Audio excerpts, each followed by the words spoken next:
borligi aytgan. Sirdaryoda abukamga prank.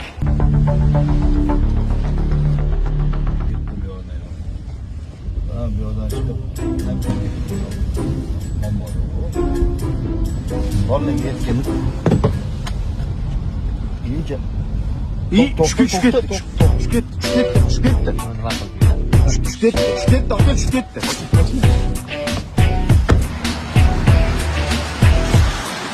Voy! Suvga tushib ketdimi? Aka?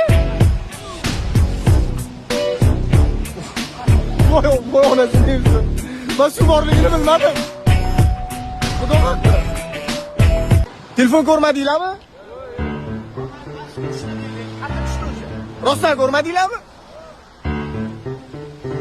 Donigan bilan gaplashyaptidingiz-a? To'rtinchi qaqqa tushdi.